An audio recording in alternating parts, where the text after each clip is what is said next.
온라인 스마트 스토어를 오픈을 하면서 첫 달 매출이 정확히 77만 4천 원이 나왔습니다. 월세도 낼 수 없는 아주 작고 소중한 돈이었죠. 올해 연매출이 아직 10억이 조금 안 될 걸로 예상을 합니다.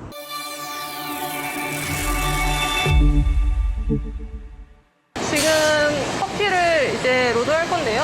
이쪽으로 오시죠. 여기서 이제 커피가 이 관을 통해서 올라갈 겁니다. 저쪽으로 떨어질 건데, 그러면 저기 로스터기 안에 이제 착 담기게 되는 겁니다. 자, 켜볼게요. 가서 보시죠.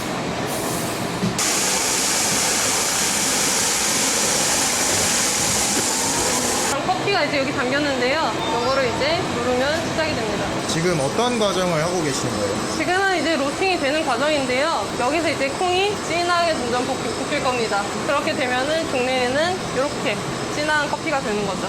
이게 이제 로스팅이 다 된 커피인 거예요? 네, 맞습니다. 이거는 이제 교반기로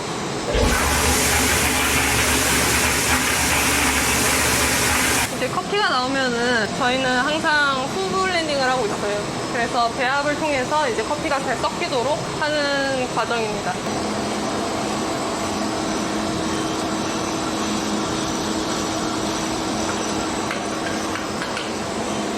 방금 이제 향을 맡으셨잖아요. 네. 네, 그 온도를 체크하신 건가요? 커피가 우리가 다 볶인 커피도 향이 있지만 생두도 향이 있어요. 그 생두 향을 체크하면서 이 생두가 좋은 상황인지 아니면은 좋지 않은 상황인지 체크를 하는 겁니다. 만약에 생두의 향이 좋지 않다 그러면은 그 커피는 반드시 원두가 돼서도 좋지 않은 무언가 속성을 갖고 있을 수 있기 때문에 계속해서 좋은 쪽으로 바꿔주는 겁니다. 이 패널 하나에서 생두도 땡겨올 수 있고 쿨링도 다 할 수 있고 이제 디스토너라고 하거든요. 원두 안에 종종 돌이 있을 수 있단 말이에요. 그거를 처리해주는 장치까지 전부 다 컨트롤할 수 있어요. 굉장히 뛰어난 머신입니다.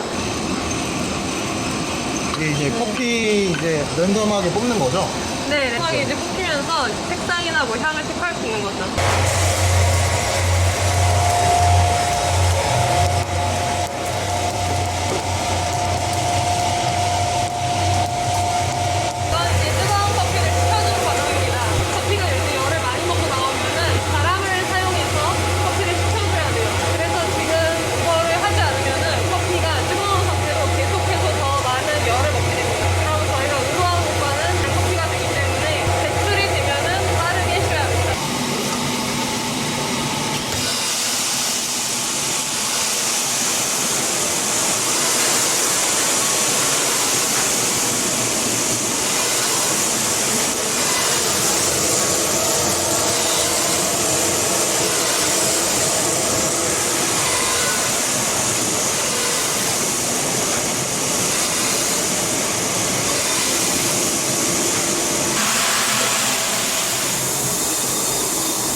원두는 주문 들어오면 바로 볶아서 나가나요? 기본적으로 오전 10시까지 주문 주시는 것들은 다 취합해서 그날 뽑고 있고요. 근데 이제 조금씩 재고가 있단 말이에요. 그래서 최대 일주일 이내 생산된 커피만 발송드리고 있고요. 저희 시그니처 제품들은 거의 무조건 당일 저희는 항상 되게 신선한 커피를 전달드리고 있습니다. 안녕하세요. WC에서 월드 바리스타 챔피언십, 월드 브로스컵, 그리고 월드 로스팅 챔피언십에 인증된 서티파이드 저지 민상우라고 합니다.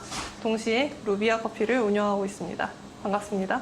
처음에 창업은 어떤 계기로 시작하시게 되신 거예요? 커피를 공부했을 때부터 창업을 염두를 해두고 이제 계속 준비를 해왔는데요. 카페가 아니라 공장으로 창업을 하게 됐는데 가장 큰 이유는 카페는 특히 제가 이제 준비를 할 당시에 굉장히 인테리어가 화려하고 굉장히 품이 많이 들어가는 카페가 유행이었거든요. 근데 그런 유행의 카페를 하기에는 제가 가진 버젯이 조금 부족하고 또 당시에 이제 로스터기를 구입은 했는데 이제 설치할 장소가 없어서 약간 보류 중이었던 굉장히 친한 동생이 있었어요. 그래서 그 친한 동생이랑 같이 상의를 해가지고 공장을 먼저 오픈을 하게 되었습니다. 창업 비용은 얼마 정도 들었어요? 창업 비용은 한 5천만 원 살짝 위로 들었고요. 그 로스터기를 공장에 설치를 함으로써 로스팅 머신을 구입하는 비용을 좀 세이브할 수 있었습니다. 대표님은 온라인 사업 처음 시작하셨을 때 첫 매출이 창업 이후로 언제 첫 매출이 났을까요? 이제 첫 한 달간은 오프닝 데이로 그냥 회사에 손님들 저를 알던 분들이 찾아오시는 시간을 좀 만들었었어요. 그렇게 한 달 동안은 그래서 매출이 전혀 없었죠. 그리고 그 다음 달에 이제 온라인 스마트 스토어를 오픈을 하면서 첫 달 매출이 정확히 77만 4천 원이 나왔습니다. 월세도 낼 수 없는 아주 작고 소중한 돈이었죠. 매출이, 순이익 말고. 그러면은 대표님께서 어느 정도 이제 인건비까지 생각을 해야 되잖아요. 본인이 시간이 들인 것도 인건비예요. 그쵸. 그래서 대표님께서 수익을 얻기까지 어느 정도 기간이 걸리셨어요? 제 생각에는 아마 2년 정도 걸린 것 같고요. 근데 지금도 당장 제 통장을 까보면 돈이 없거든요. 왜냐면은 계속 재투자를 하고 사람에 투자를 하고 더 좋은 원재료에 계속 투자를 하다 보니까 사실 아직은 제가 뭔가 쌓아놓은 그 금액이 없습니다. 대신에 이제 회사의 어떤 자산 가치가 좀 더 많아지고 어떤 돌아가는 현금 흐름은 훨씬 더 커진 건 맞습니다. 근데 최소 2년은 그렇게 수익이 좀 없었던 것 같아요. 2년이 지나고 계속 그게 작은 것들이 쌓여가면서 이제 수익이 났던 것 같습니다. 결과적으로 사업은 계속 재투자가 좀 필요하고 뭐 재투자를 안 하고 나는 딱 이 정도 매출에서 더 이상 올리지 않을 거야. 난 이 정도 매출이면은 계속 괜찮아. 라고 하신다면은 그것도 나쁘진 않을 것 같아요. 매출은 혹시 현재는 어느 정도 나올까요? 올해 연매출이 아직 10억이 조금 안 될 걸로 예상을 합니다. 보통은 납품을 카페 쪽에 하시는 것이 아닌 보통 일반 소비자분들한테 많이 하시죠? 저희는 주 고객이 일반 소비자가 많습니다. 저희 뭐 파이로 보면은 한 7대3 정도로 B2C가 높습니다. 그러면은 그 고객분들이 왜 대표님 원두를 다시 사서 드시는 것 같으세요? 제가 이거를 계속 해봤을 때 가장 중요한 거는 품질이라고 생각을 합니다. 되게 역설적일 수도 있지만 스페셜티 커피 하시는 분들이 되게 많이 말씀을 하시는 게 사람들이 커피 맛을 모른다라는 말을 정말 많이 해요. 근데 제가 이 사업을 계속하고 저에게도 뭔가 QC가 힘든 날들이 순간들이 있었을 거 아니에요? 그럴 때마다 여지없이 좋지 않은 피드백이 날아옵니다. 그 말은 그 피드백이 하나가 왔다라는 거는 단순히 그 한 명이 이렇게 느낀 게 아니라 한 10명, 20명 정도가 그렇게 느꼈기 때문에 그 리뷰가 하나가 달린 거거든요. 그렇기 때문에 항상 더 계속해서 더 좋은 커피를 드리려고 끊임없이 노력을 하고 있고 그 품질이 어느 정도 안정이 됐을 때 돼서야 매출도 더 빨리 오르고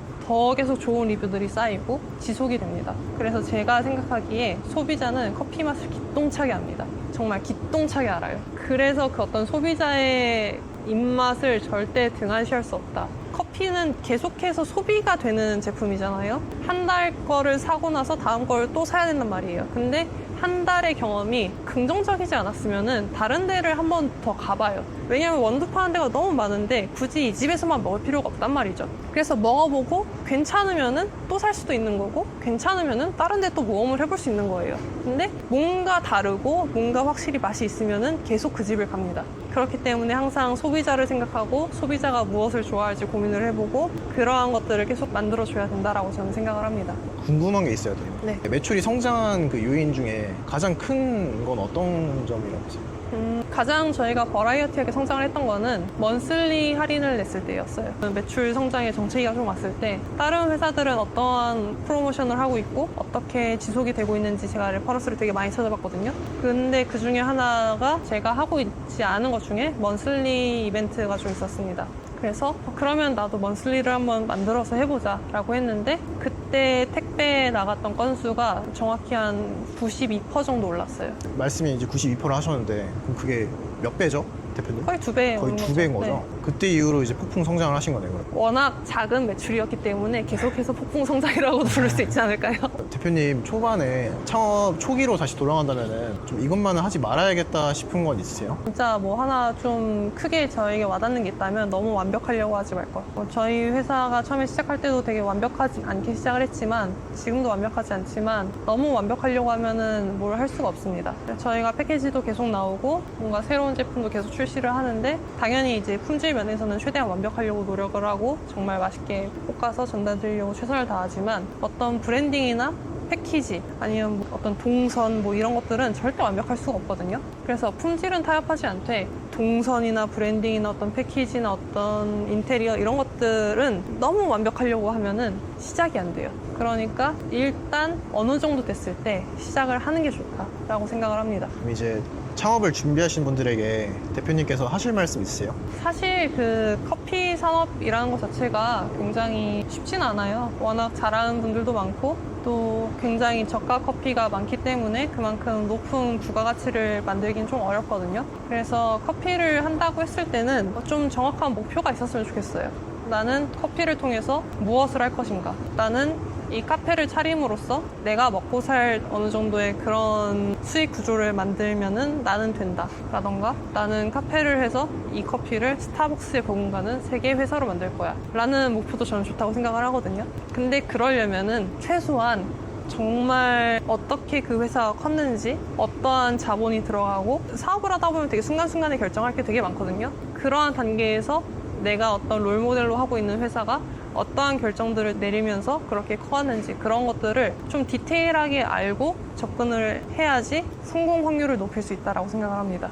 루비아가 앞으로 사람들한테 어떤 브랜드로 인식되기를 바라세요? 저희의 이제 슬로건이 타임리스 센터거든요. 향은 되게 기억 속에 오래 남아요. 그렇기 때문에 저희의 커피를 드시면서 맡았던 향이 일상이나 시간이 지난 뒤에도 계속해서 그때 그 커피 다시 먹고 싶다 라는 생각이 드는 회사로 남았으면 합니다. 최고의 커피를 드리기 위해서 다양한 방면으로 노력을 하고 있습니다. 그래서 저희의 슬로건에 걸맞는 최고의 커피를 드리고자 하니 앞으로도 많은 사랑 부탁드립니다. 감사합니다. 네.